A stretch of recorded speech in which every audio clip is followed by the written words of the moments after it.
Éternel Dieu des armées, à cette soirée-là, l'assemblée de ton peuple, nous avons chanté, nous avons loué que tu es l'alpha, tu es l'oméga, tu es le premier, tu es le dernier, tu es le commencement et tu es la fin. Père de gloire et Dieu d'amour, par l'action de ton esprit et dans ton amour infini, tu nous as aimés. Amen. Et tu as payé le prix suprême. Merci, Seigneur, pour nous pardonner. Merci, Jésus. Pour nous délivrer. Merci, pour nous guérir. Merci, ce soir encore. Esprit du Dieu vivant, montre-nous la voie. Montre-nous la voie. Montre-nous la voie. Et à travers les saintes écritures, éclaire-nous. Car au commencement était la parole. La parole était avec Dieu. Et la parole était Dieu lui-même. Alléluia. Béni sois-tu, l'ancien des jours. Et au nom de Dieu le Père, au nom de Dieu le Fils, au nom de Dieu le Saint-Esprit, nous t'avons prié. Et que l'assemblée du peuple de Dieu dise Amen. Amen. Amen. Acclame encore Jésus. Avant de acclame Jésus.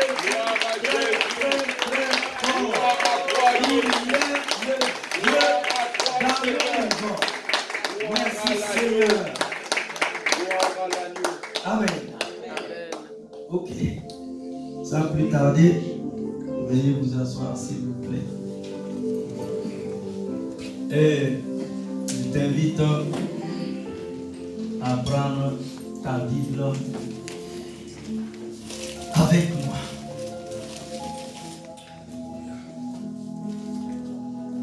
C'est la deuxième semaine, hein? Gloire à Dieu. Qui a fait ce soir? Qui est fatigué? Faut pas t'inquiéter. C'est la dernière ligne droite. Amen. Et tu vas rentrer dans ta destinée. Amen. La puissance de Dieu se manifestera. Alléluia. Et la bénédiction de Dieu s'attachera à ton âme, à ta vie. Amen. Si tu es d'accord avec moi, dis Amen. Amen. Voici le titre de l'enseignement avant la prière. Je crois qu'on va prier jusqu'à 23h pour qu'on fasse minuit, à minuit. N'est-ce pas? Quand on dit jeûner pendant 21 jours, pendant 3 semaines, c'est prier. Hein? Gloire à Dieu. Le chemin du retour à Dieu. Waouh! Le chemin du retour à Dieu. Et comme texte biblique de référence, nous lisons dans Psaume 51, verset 6. J'ai péché contre toi seul, et j'ai fait ce qui est mal à tes yeux. Ainsi priait le roi David. Notre deuxième texte, cette fois-ci dans le livre des Actes du Saint-Esprit. Actes au chapitre 7, versets 51 à 52. Homme au cou raide. L'apôtre n'a pas dit ici femme au cou raide, mais il a dit homme au cou raide, incirconcis de cœur et d'oreilles. Vous vous opposez toujours au Saint-Esprit.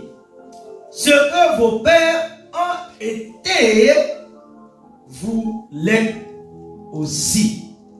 Lequel des prophètes vos pères n'ont-ils pas persécuté? Ils ont tué ceux qui annonçaient d'avance la venue du juste, que vous avez livré maintenant, et donc vous avez été les meurtriers. Amen. Quelqu'un peut acclamer la parole de Dieu. Gloire à Dieu. Hommes frères, nous sommes tout à fait conscients du fait que fondamentalement, seul Dieu peut œuvrer une vraie repentance dans le cœur humain. Nous savons aussi que Dieu accomplira la vraie repentance dans les cœurs qui sont prêts à coopérer avec lui. Quel que soit ce que Dieu fait, il ne se repentira pas à la place de l'homme et de la femme. Il ne peut pas se repentir pour l'homme. Il faut que l'homme se repente lui-même en réponse à l'œuvre de Dieu. La personne qui est prête à se repentir trouvera que Dieu est plus que disposé à l'aider. La question de savoir qui initie la repentance, Dieu ou l'homme, reviendrai-je à demander qui est venu le premier, l'œuf ou la poule. Peu importe lequel est venu le premier, ce qui est important, c'est que nous ayons des poules et des œufs, ainsi que des œufs et des poules.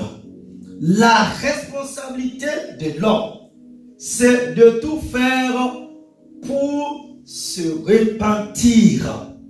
Il peut faire confiance à Dieu pour être fidèle à faire sa part. Quand un croyant, c'est-à-dire un chrétien, se rend compte qu'il a péché, deux chemins s'ouvrent devant lui. Le chemin de la vraie repentance et le chemin de la repentance superficielle, fausse ou falsifiée. Virtuellement, tous les croyants entreprennent une forme de repentance ou une autre après qu'ils aient péché. Tu dois avoir accompli une forme de repentance quand tu as péché. La question est, laquelle des deux formes as-tu accompli un jour dans ta marche avec le Seigneur Jésus-Christ? Si tu as accompli la fausse repentance, tu pourras avoir la fausse paix d'avoir été pardonné et d'avoir été restauré à Dieu. D'autre part, si tu t'es réellement repenti, tu as reçu le pardon de Dieu et la restauration de Dieu. Et tu es en train de jouir de la chaleur du sein de ton Père. La différence entre les deux est aussi grande que la différence entre la nuit et le jour. Rassure-toi que tu ne te trompes pas. Une chose qui t'aidera à discerner si tu connais la vraie ou la fausse repentance, c'est ton attitude vis-à-vis du péché. Ceux qui connaissent la vraie repentance et ont été restaurés dans le sein de Dieu connaissent une très profonde haine pour chaque forme du péché. Ceux qui se trompent eux-mêmes ne connaissent pas de haine profonde pour le péché qu'ils ont commis dans le passé ou pour tout autre péché. Église, c'est ce que je vous propose de voir en 7 points au cours de l'enseignement de la soirée. Première étape, la connaissance du péché. La connaissance naturelle du péché. La connaissance naturelle du péché est la connaissance de ce qu'est le péché et de ce que fait le péché tel que peut l'appréhender l'être humain naturel ou tel qu'elle est disponible aux croyants. Donc les yeux n'ont pas été ouverts par le Seigneur. Cette connaissance naturelle du péché voit souvent le péché comme la violation des lois humaines qui apportent des conséquences de l'homme à l'homme. Le péché est vu pour ce qu'il a fait pour blesser l'être humain, les plans de l'homme et le futur de l'homme. La dimension divine n'y est pas mentionnée parce qu'elle n'est pas connue ou parce qu'il n'y a aucun désir de la connaître. La connaissance divine du péché. La connaissance divine du péché est le fruit de la révélation divine. Ce n'est pas quelque chose qu'un croyant ou un non-croyant peut posséder de lui-même sans l'aide de Dieu. Elle doit être reçue de Dieu. Ceux qui reçoivent une connaissance divine du péché ont une connaissance divine du péché. La connaissance divine est le fruit d'une révélation de ce que le péché fait à Dieu en premier lieu.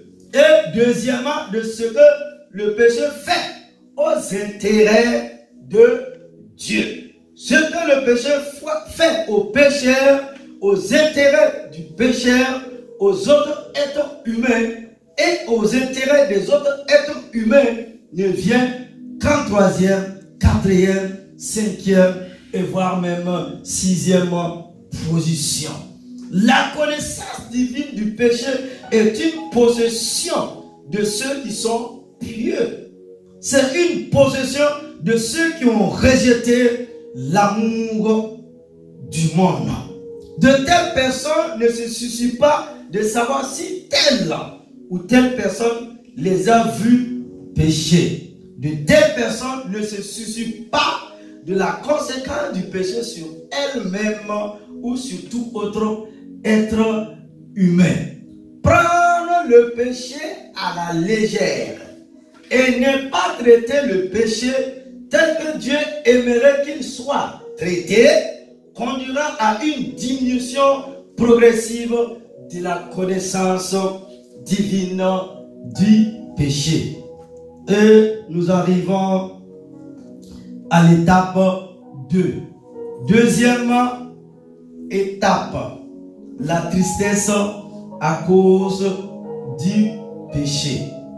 Il ne peut y avoir de profonde repentance sans tristesse à cause du péché. Concernant la tristesse à cause du péché, il est important de faire la distinction entre la tristesse selon Dieu et la tristesse selon le monde. La Bible dit dans 2 Corinthiens 7, 10. En effet, la tristesse selon Dieu produit une repentance à salut donc on ne se repent jamais. Tandis que la tristesse du monde produit la mort. La tristesse selon Dieu est l'angoisse qui est produite par le Saint-Esprit dans un cœur qui a reçu la connaissance du péché telle qu'elle est révélée par Dieu. Il peut arriver que le cœur d'un homme devienne endurci à cause de plusieurs actes de repentance superficielle qui ne l'ont conduit nulle part. Il se pourrait que, parce que le même péché a été commis plusieurs fois, une influence d'alourdissement et de mort se soit abattue sur l'esprit humain, tant et si bien qu'il est insensible au Saint-Esprit lorsqu'il convainc de péché. Le résultat de tout ceci est que la personne pourrait pécher, connaître dans sa tête qu'elle devrait s'affliger sur son péché, mais se rendre compte qu'elle est incapable de s'attrister sur son péché. Ceci signifie en réalité qu'elle ne peut pas se repentir de son péché à la manière de Dieu. Elle pourrait rechuter et commettre le même péché plusieurs fois. Ceux qui cherchent à connaître la tristesse selon Dieu pour leurs péchés doivent venir au Seigneur avec le même esprit. Ils doivent être prêts à s'attendre à Dieu jusqu'à ce que l'œuvre soit faite. Troisième étape, la confession. De la connaissance, nous passons à la confession du péché. Nous le voyons dans 1 Jean chapitre 1, versets 8 à 10. Vous pourrez me réciter ce verset. Les grands étudiants, 1 Jean chapitre 1, versets 8, 9 et 10. Que nous dit l'apôtre de l'amour, Jean? Il dit, si nous disons que nous n'avons pas péché, nous nous séduisons nous-mêmes. Et la vérité n'est point en nous. Si nous confessons nos péchés, il est fidèle et juste pour nous les pardonner et pour nous purifier de toute iniquité. Si nous disons que nous n'avons pas péché, nous le faisons menteur et sa parole n'est point en nous.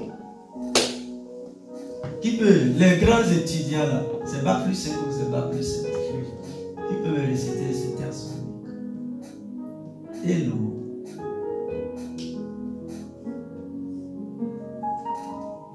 J'ai pas compris. C'est fondamental, hein?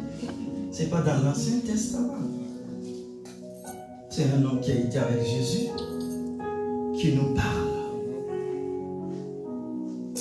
Alléluia. Amen.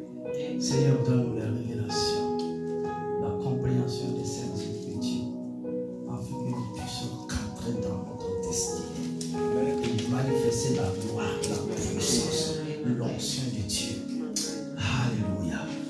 La confession ne doit pas être faite à la légère. Chaque péché est un couteau enfoncé dans le cœur de Dieu. Comment peut-elle être confessée légèrement? Je vous pose la question, Église, peuple de Dieu. Tous les péchés doivent être confessés à Dieu. Tout péché est d'abord contre Dieu. Et il devrait être le premier à entendre parler. Nous devons confesser tout péché que nous reconnaissons avoir commis, même si nous ne ressentons pas encore la tristesse dans notre cœur. Très souvent, la confession des lèvres conduira à la conviction avec le cœur et dans le cœur. Quelquefois, l'action du cœur doit précéder celle des lèvres. quelquefois aussi, l'action des lèvres doit précéder celle du cœur. Soyez encouragés par la relation qui existe entre confesser des lèvres et croire dans le cœur pour le salut. La Bible dit, mais voici comment parler de la justice qui vient de la foi. Ne dis pas en ton cœur qui montera au ciel, c'est en faire descendre Christ, ou qui descendra dans l'abîme, c'est faire remonter Christ d'entre les morts. Que dit-elle donc? La parole est près de toi, dans ta bouche et dans ton cœur. Or, là, c'est la parole de foi que nous prêchons. Si tu confesses de ta bouche le Seigneur Jésus, et si tu crois dans ton cœur que Dieu l'a ressuscité d'entre les morts, tu seras sauvé. Car c'est en croyant du cœur qu'on parvient à la justice, et c'est en confessant de la bouche qu'on parvient au salut. Romains au chapitre 10, versets 6 à 10. Ne confesse aucun péché à Dieu que tu n'aies résolu d'abandonner. Lui exposer un péché que tu as l'intention de continuer à pratiquer, c'est enfoncer un autre couteau dans son cœur, c'est se moquer terriblement de lui. Quatrième étape, abandonner le péché. La parole nous dit dans Proverbe au chapitre 28, verset 13, celui qui cache ses transgressions ne prospère point, mais celui qui les avoue et les délaisse obtient miséricorde. L'abandon du péché selon Dieu inclut le fait de crier à l'Éternel Dieu pour obtenir de l'aide, car lui seul peut délivrer du péché. Le psalmiste cria, délivre-moi de toutes mes transgressions. Psaume 39, 3. La meilleure façon de fuir le péché, ce n'est jamais le commettre du tout. Décider de le commettre dans l'espoir que l'on l'éviterait à la deuxième confrontation, c'est de la folie, Église. Celui qui sert au péché à la première fois, il cédera probablement une occasion subséquente. D'autre part, la personne qui résiste à la tentation de commettre un péché particulier une première fois trouvera plus facile d'y résister la deuxième fois.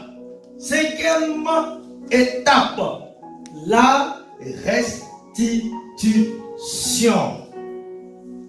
La personne qui a véritablement vu le mal que son péché a causé aux autres, non seulement arrangera les choses avec Dieu, mais œuvrera de toute sa force, autant que cela est humainement possible, pour arranger les torts qui ont été causés aux autres par son péché et par ses attitudes pécheresses. Cette disposition à mettre de l'ordre là où on avait sémé le désordre dans le passé est une évidence claire pour Dieu et pour l'homme qu'on regrette véritablement son péché et qu'on est déterminé à ne plus jamais y retourner. Jachée savait ce que la Bible disait au sujet de la restitution. Quand il reçut le Seigneur Jésus, il sut immédiatement qu'il ne pouvait pas se dérober de l'importante question de restitution. Il proclama immédiatement à haute voix ce qu'il allait faire. Ce n'est qu'à ce moment que le Seigneur Jésus l'assura du salut en disant, le salut est entré aujourd'hui dans cette maison parce que celui-ci est aussi un fils d'Abraham. Car, Jésus s'arrête maintenant et dit, car le Fils de l'homme est venu chercher et sauver ce qui était perdu. Luc au chapitre 19, verset 9 à 10. Sixième étape, le pardon. Un certain nombre de choses incluses dans le pardon. La première chose est que Dieu annule le péché et dit, je ne vais plus te punir pour cela. Pour que cela soit ainsi, il faut que la personne le demande à Dieu. Avec cette annulation, la personne ne sera jamais appelée à répondre pour ce péché devant le barreau du Dieu. C'est réglé à jamais. Bien que le péché ait été annulé, le péché annulé restera encore là devant Dieu comme pour lui rappeler ce qui s'était passé. La personne devrait maintenant chercher à l'effacer. Le psalmiste cria à Dieu, oh Dieu, aie pitié de moi dans ta bonté, selon ta grande miséricorde. Efface mes transgressions. Lave-moi complètement de mon iniquité et purifie-moi de mon péché.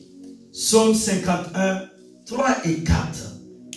Mes transgressions, mon iniquité et mon péché. Lave-moi, ô Éternel. Purifie-moi avec l'hysope et je serai pur. Lave-moi et je serai plus blanc que la neige. Psaume 51, 7. Lorsque Dieu efface le péché, lorsqu'il purifie la personne avec l'hysope, la personne est ainsi purifiée, c'est tel que ce que la personne avait fait est effacé devant Dieu, de manière que lorsque Dieu regarde l'endroit où il y avait le péché annulé, il n'y a plus rien pour le lui rappeler. Il efface cela de sa mémoire, tant et si bien qu'il ne se souviendrait plus jamais que la personne avait jamais commis un péché quelconque. La Bible dit, c'est ce que le Saint-Esprit nous atteste aussi, car après avoir dit, voici l'alliance que je ferai avec eux après ces jours-là, dit le Seigneur, je mettrai mes lois dans leur cœur et je les écrirai dans leur esprit. Ils ajoutent, et je ne me souviendrai plus de leur péché ni de leur iniquité. Hébreux chapitre 10, verset 15. La troisième partie du pardon, c'est la purification de toute iniquité. L'apôtre Jean proclame, si nous confessons nos péchés, il est fidèle et juste pour nous les pardonner et pour nous purifier de toute iniquité. Cette purification de toute iniquité impartit au purifié un cœur sur lequel le péché s'accrochera difficilement, à moins d'être spécialement aidé par le croyant. Le croyant qui est véritablement pardonné a une grande potentialité de ne pas retomber dans son ou ses péchés. Il a été touché de manière qu'il coopère maintenant avec Dieu. Il lui sera presque impossible de retomber dans le péché. Voilà pourquoi le Seigneur purifie de toute iniquité. Amen. Le tout iniquité inclut les péchés commis non intentionnellement ou inconsciemment. Il pourrait ne même pas savoir qu'il a péché. Et pourtant, il a péché. Cela inclut les péchés d'omission. Tous sont effacés. Car s'il ne l'était pas, il affaiblit sa résistance et contribuerait à le faire pécher consciemment. C'est pourquoi Dieu le purifie de tous ses péchés. Le croyant doit s'assurer qu'il demande cela. Le psalmiste pria: crée en moi un cœur pur, ô Dieu. Le péché ayant été complètement la prochaine chose à traiter aux conséquences terrestres du péché, les conséquences spirituelles ont été traitées, mais les conséquences physiques pourraient demeurer. Le croyant, sinon le chrétien, doit demander que le Seigneur, dans son merveilleux amour et dans sa miséricorde, les ôte. Le psalmiste pria: annonce-moi l'allégresse et la joie, et les eaux que tu as brisées se réjouiront. Il cria encore: oh Dieu, Dieu de mon salut, délivre-moi du sang versé, et ma langue célébrera ta miséricorde. Demande au Seigneur d'ôter les conséquences. S'il te plaît, insiste pour qu'il le fasse, bien que tu ne le mérites pas. Finalement, demande au Seigneur de te remplir de son esprit. Il le fera. Amen. Amen. Amen. Amen. Septième étape, la restauration. La personne qui est pardonnée peut jouir du privilège de ceux qui sont pardonnés. Elle est remplie du Saint-Esprit. Elle peut aller servir Dieu en qualité de serviteur et avoir beaucoup de succès. Cependant, il y a quelque chose de plus. Elle peut demander au Seigneur de la restaurer dans son cœur, afin qu'elle demeure dans son sein comme un amoureux et qu'elle soit envoyée à partir de son sein pour aller servir en tant qu'un amoureux.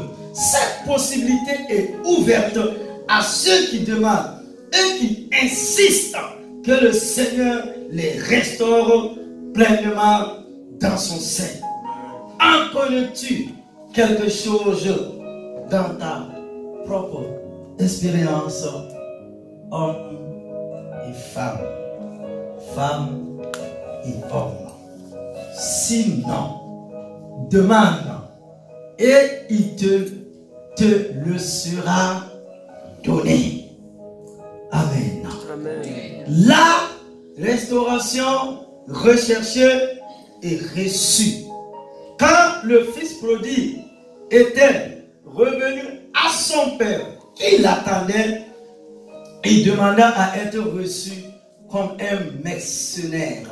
C'est la position la plus élevée qu'il pensait pouvoir atteindre. Voyant combien il s'était éloigné de son père et quel mal il avait causé au bien de son père, au nom de son père et autour de son père. Le père ne le reçut pas au niveau qu'il avait demandé. Il le reçut à nouveau comme un fils, donnant un festin, et il eut de la joie.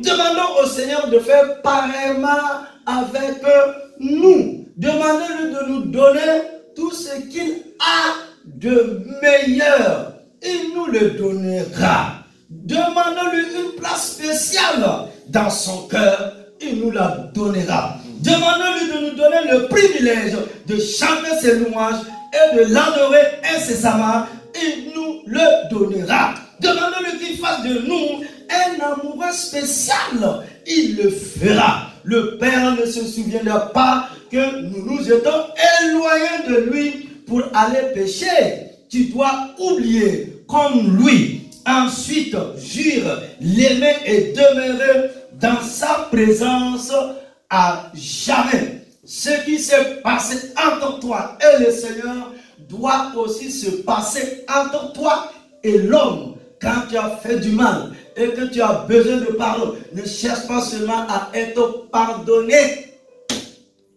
Va au-delà. Implore et insiste qu'il te restaure dans son cœur. À la place que tu occupes afin que le mal ne soit fait. Tu dois demander à être pardonné. Quand la personne dit, je te pardonne, remercie-la pour cela. Amen. Ensuite, continue. Demande-lui, s'il te plaît, restaure-moi dans ton cœur, à la place que j'occupais avant que je ne pêche contre toi. Si la personne dit, je te restaure dans mon cœur, à la place que tu occupais avant que tu ne pêches, alors le travail est accompli et tu peux t'en aller te réjouir. Amen. Wow.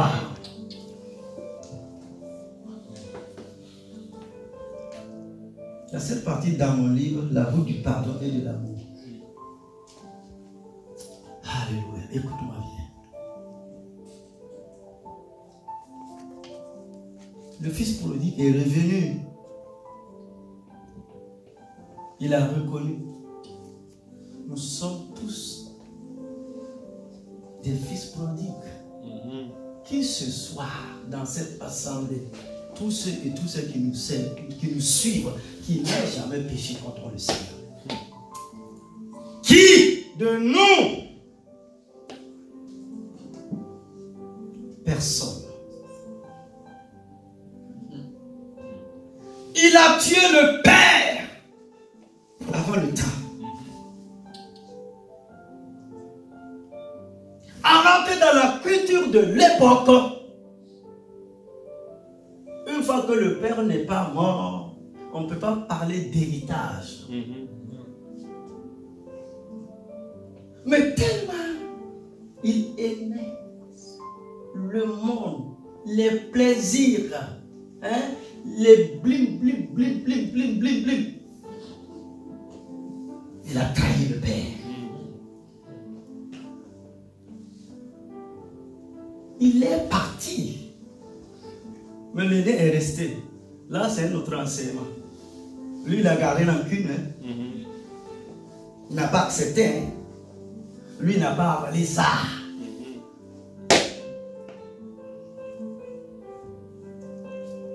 Il était dans les bars, dans les bois de nuit. C'était la vie. Mon ami, quand tu as l'argent, une jolie femme même est derrière toi. C'est clair. Même si ta tête est un peu façon. Et j'ai passé par là. Mais le jour où tu seras pour ma fille comme un rat d'église, tu ne verras plus personne sur ta route pour t'acclamer.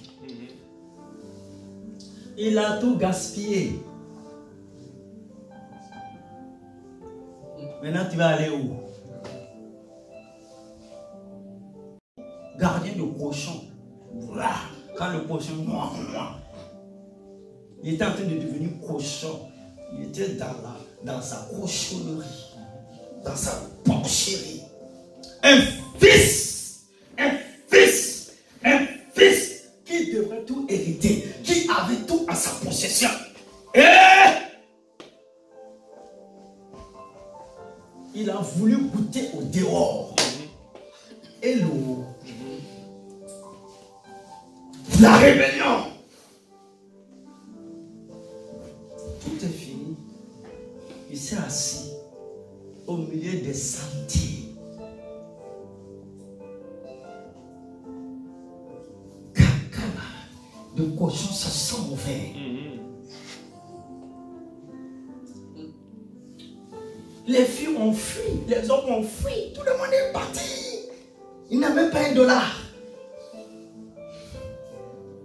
La Bible dit quoi? Il est revenu en lui-même.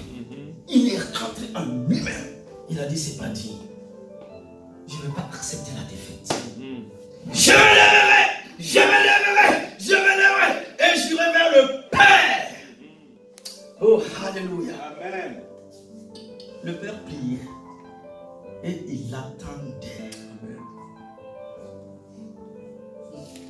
Le Père le voyant arriver, il n'a pas dit, mon fils, n'a pas commencé. Non, regardez parfois notre manière même de vivre, de faire les choses. Le Père, quand il est allé, malgré qu'il était sale. Le Père savait, et lui il savait, ce n'est plus la peine d'enfoncer. Ce n'est plus la peine de l'enfoncer. Il a dit, Père, je ne suis pas digne. Écoute, il faut connaître ton identité. Tu es enfant de Dieu. Je demande pardon. Je demande pardon. Je me repens. Le Père a dit, aujourd'hui, c'est la fête. On va tuer le veau gras. Vous voyez la pensée du ciel, la pensée du Père. Si c'est nous, rappelle-moi toutes les saletés, les cochons, les choses bizarres que tu m'as fait. J'ai pas oublié, hein? D'accord. Mais on n'irait jamais avec ça au ciel.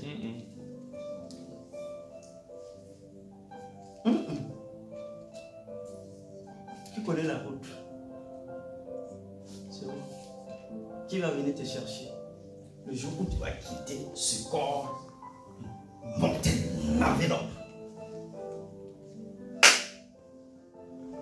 Il est rentré en lui-même. Alléluia. Alléluia.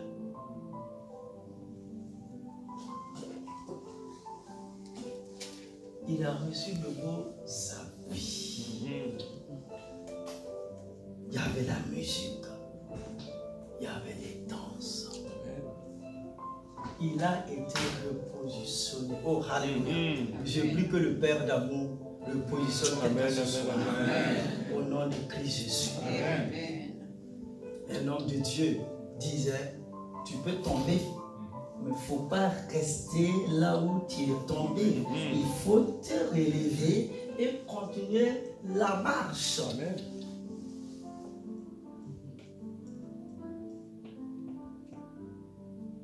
C'est ça. L'évangile est tellement si simple. Parfois, nous pardonnons aux gens. C'est vrai, je t'ai pardonné. Bon, c'est pour laver un peu notre conscience. Mais la personne n'est pas restaurée dans notre cœur. C'est pourquoi il suffit seulement qu'il te regarde comme ça.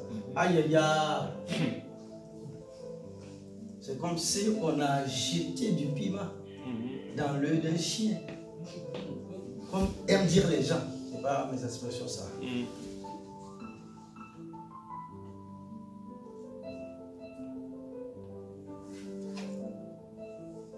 Là, c'est Jésus qui nous parle de cette parabole.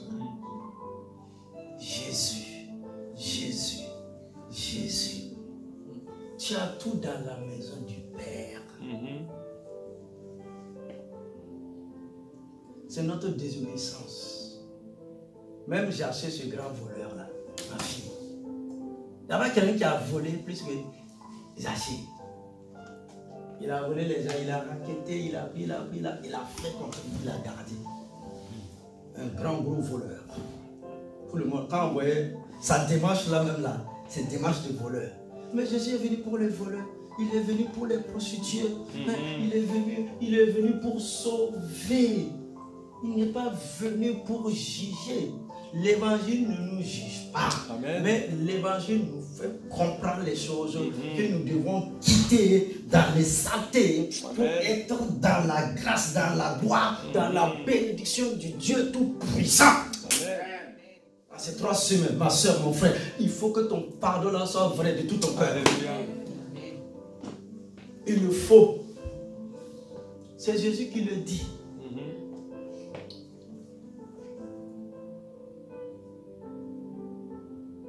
Je vous ai dit quoi? C'est prophétique, écoutez. Et c'est Jésus qui dit les premiers là seront les derniers. Et les derniers là seront les premiers.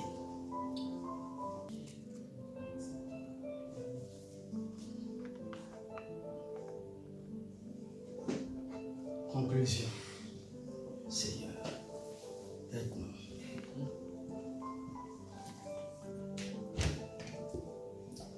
Le chemin du retour à Dieu et la vraie repentance inclut une connaissance du péché, la tristesse à cause du péché, la confession du péché, l'abandon du péché, la restitution pour le péché, le pardon recherché et reçu et la restauration au cœur du Dieu.